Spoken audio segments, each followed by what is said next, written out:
Terus Ya. itu Pak Paul, kan di Indonesia kan ada juga yang ngaku-ngaku pernah sekolah STT sampai S3, seperti kayak Yahya Waloni, Pak.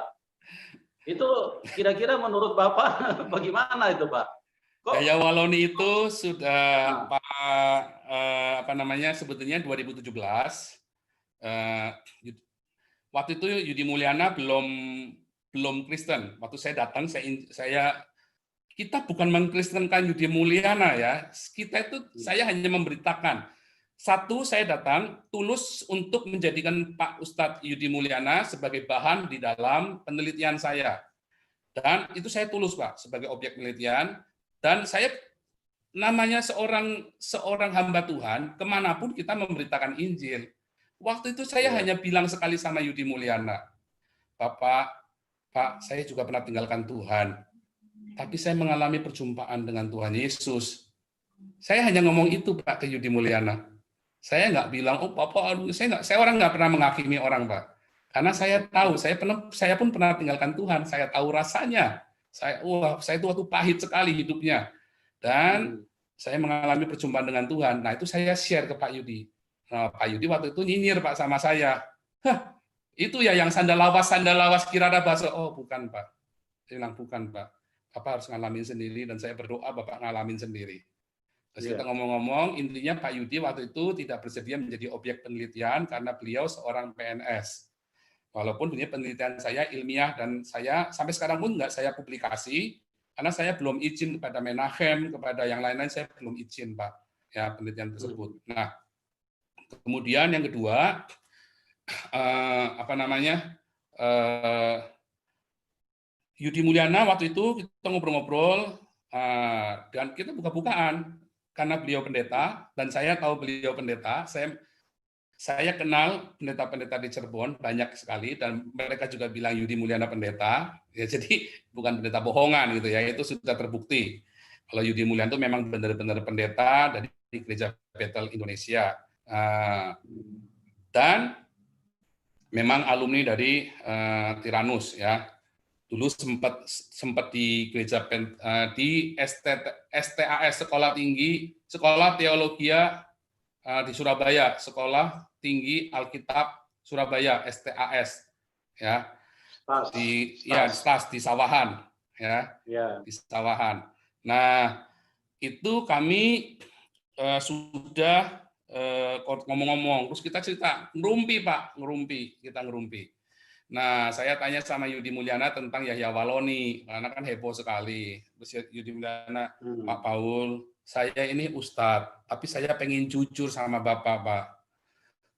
Orang-orang kayak Yahya Waloni ini yang bikin Islam jadi makin dibenci orang. Ya kayak Bapak pendeta. Bapak tanya, itu bekas pendeta mana? Saya bingung jawabnya, Pak. Nah, saya harus jujur sama Bapak, Yahya Waloni itu bukan pendeta. Nggak ada datanya di Departemen Agama. Nggak ada semua kampusnya dia, gerejanya dia, nggak ada di departemen, nggak ada semua. Jadi mungkin dia bikin gereja sendiri, jadi semua orang kan boleh, Pak, bikin gereja sendiri, bikin pasang pelang, di foto-foto sendiri, wisuda sendiri, kayak anak-anak kita kalau main sekolah-sekolahan, kantor-kantoran itu loh, Pak. Orang kan boleh-boleh saja bikin.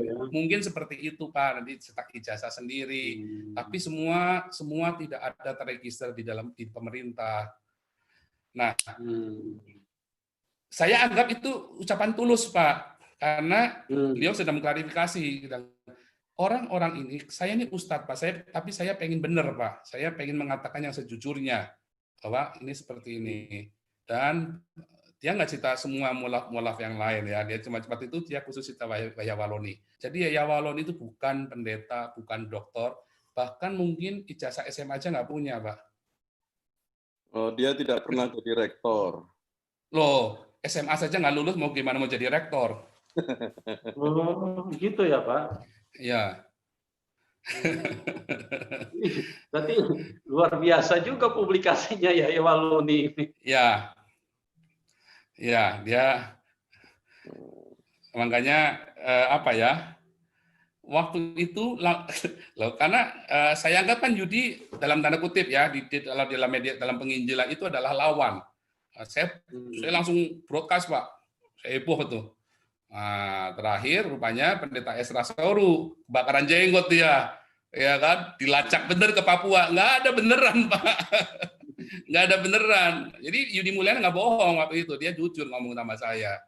Pak, perjalanan saya mencari Tuhan 2013, saya udah bertekad mau jadi ustadz, saya mau tinggalkan kependetaan, saya mau jadi ustadz, Pak, karena saya kepahitan dengan pendeta-pendeta.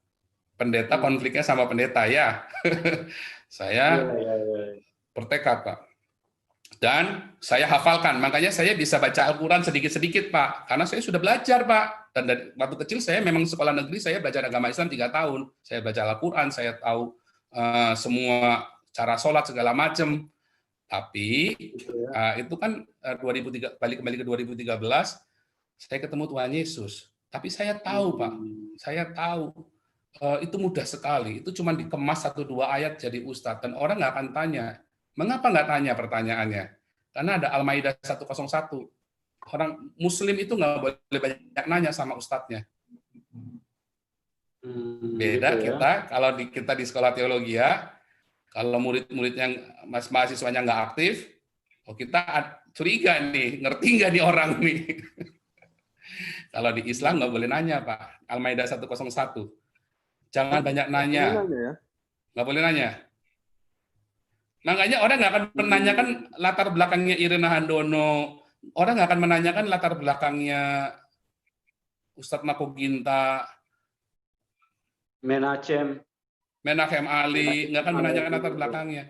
Menachem Ali itu sebenarnya dari pesantren yang disusupkan ke Bambang Nursena, Pak.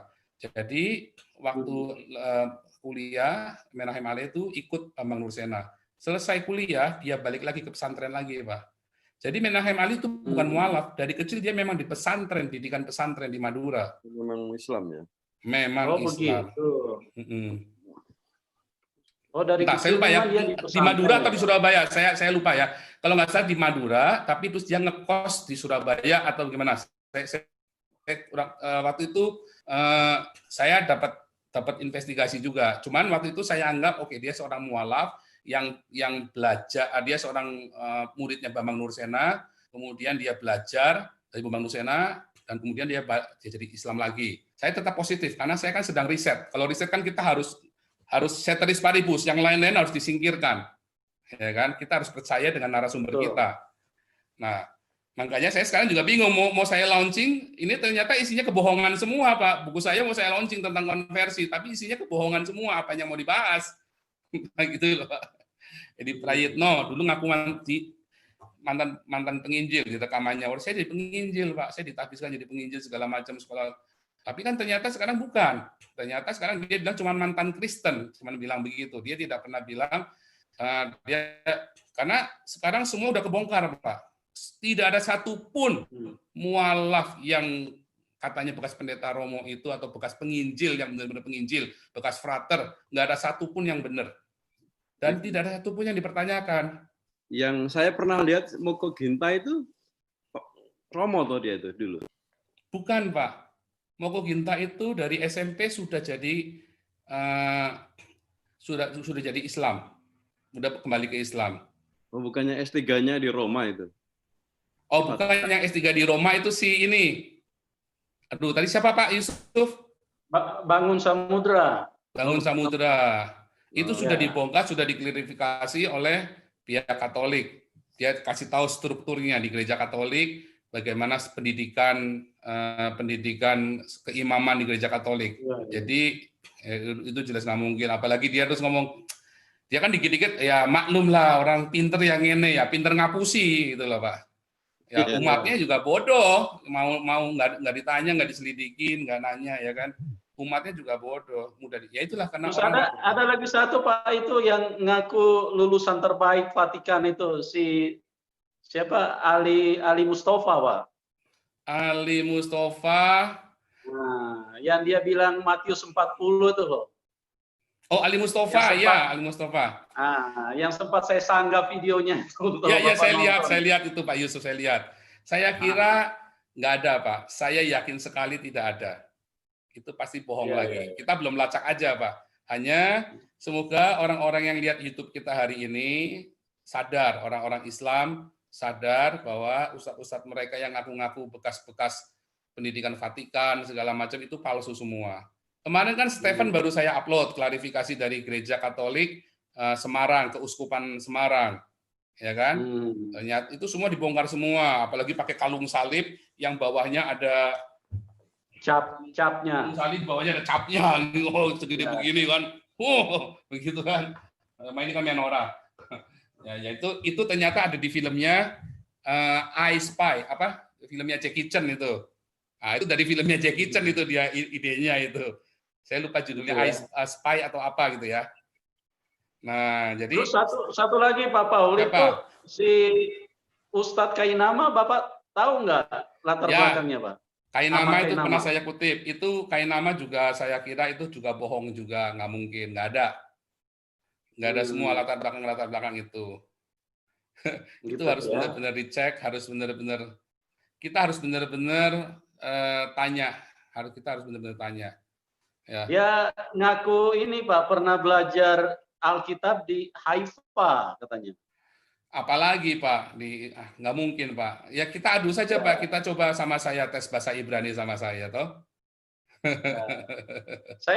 Saya juga sudah pernah ke Haifa, saya nggak pernah lihat ada orang belajar Alkitab di sana gitu.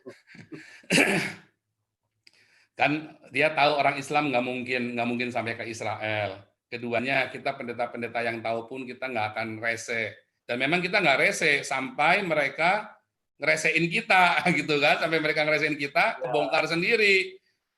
Karena kan dari kasusnya Yudi Mulyana ini kan sebenarnya mereka menelanjangi dirinya sendiri. Sebenarnya saya sudah pegang informasi ini sudah lama, tapi saya nggak protes karena kan kita menghargai orang, Pak, privasi orang. Saya juga punya masa lalu yang tidak baik, saya juga nggak suka diekspos. Malu nggak? Enggak, karena saya sudah bertobat. Dan orang-orang yang saya sakiti pun sudah saya datangin satu-satu, saya sudah minta maaf.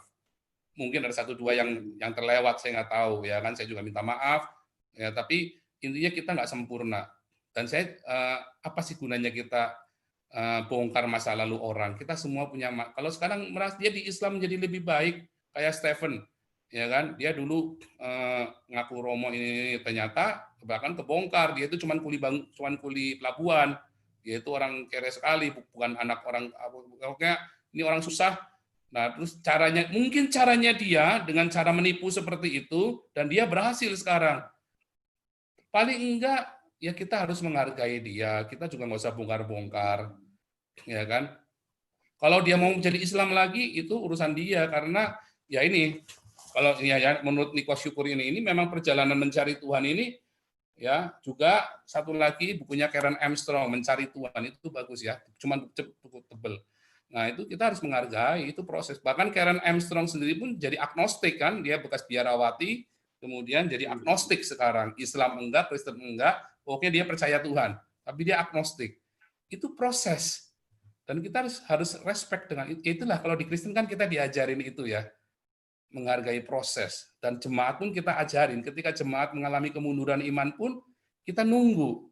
Sebagai gembala, ya anak yang hilang Lukas 15. Si bapak ini kan nggak terus ngubur-ngubur bawa golok, kurang ajar lu murtad, kan nggak digituin. Tapi ditunggu, si bapak itu nunggu di rumahnya, dia tunggu di pintu rumahnya, kemana anak itu pergi, dia tunggu di jalan, dan dia menghadap kemana anak itu meninggalkan dia. Dia tunggu sampai anak itu balik, di tempat dia pergi, di tempat itu pula dia akan datang. Ditunggu sampai mentoknya perjalanan imanmu itu, mentoknya sampai di mana, kamu akan balik. Dan kita percaya itu Lukas 15, dasar teologis anak yang hilang, the prodigal son. Saya kira begitu, Pak. Ya. Kalau itu Pak, si ini Bapak tahu nggak Pak historisnya Pak Ustadz Munsir Situmorang, Pak? Munsir Situmorang kurang tahu saya. Kenapa dia, Pak? Saya mungkin kurang terkenal itu kali.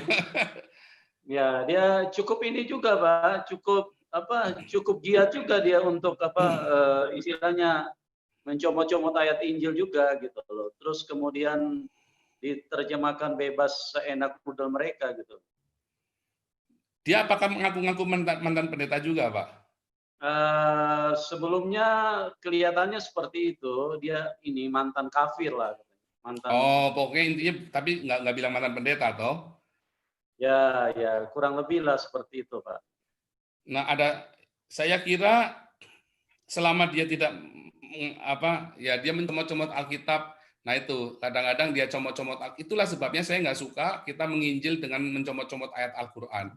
Karena kalau kita mencomot-comot ayat Al-Quran, saat percaya satu ayat harus akui yang lain.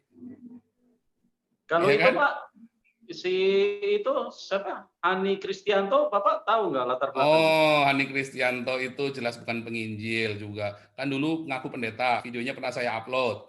Ngaku pendeta, ya kan? Bahkan si Ustadz Arifin Ilham juga bilang memberikan endorsement ya bahwa dia pendeta, dengan jemaatnya cukup banyak. Itu bukan jemaatnya dia. Dia itu hanya aktivis, kebetulan dia mungkin ngasih kesaksian di situ. Nah, terus dia ya jualan kan khotbahnya kayak tukang jamu itu Pak, kayak sales obat itu, dia kakinya gipsnya dipaluin sendiri itu kan. Nah, itu padahal Gitu ya. itu kan itu sangat ya itu khotbah sales obatnya begitu, nggak heran imannya mudah goncang. Nah, terus ya Gitu ya. dulu ngaku pendeta, terus sekarang ngakunya penginjil. Tapi namanya penginjil kalau di organisasi PGI dan PGPI, setahu saya kalau dia seorang penginjil, dia harus ditabiskan oleh gerejanya. Setahu saya begitu. Iya betul Pak, memang harus ditabiskan kalau dia bergelar evangelis atau penginjil gitu. Iya. Tapi Seorang pendeta. kalau itu Pak, siapa yang Bapak sebut tadi, Menachem Ali, itu memang dia disisipkan aja ya di Bambang Nursena ya? Saya yakin dia disusupkan karena waktu datang ke Bambang Nursena, beliau sudah sebagai pembelajar. Setelah selesai belajar, selesai kuliah, dia kembali. Jadi itu kan jelas disusupkan. Kalau itu jelas disusupkan namanya. Tapi memang berarti latar belakangnya dia memang seorang Muslim ya Pak ya? Saya kira begitu. Karena memang dari pesantren itu sudah A1 Pak informasinya bahwa Menahem lahir dari keluarga pesantren dan dia memang waktu kuliah ikut Bambang Nursena, kemudian dia kembali lagi jadi Islam lagi.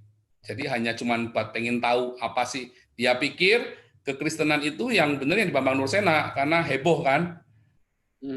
Nah, tetapi kan nggak seperti itu.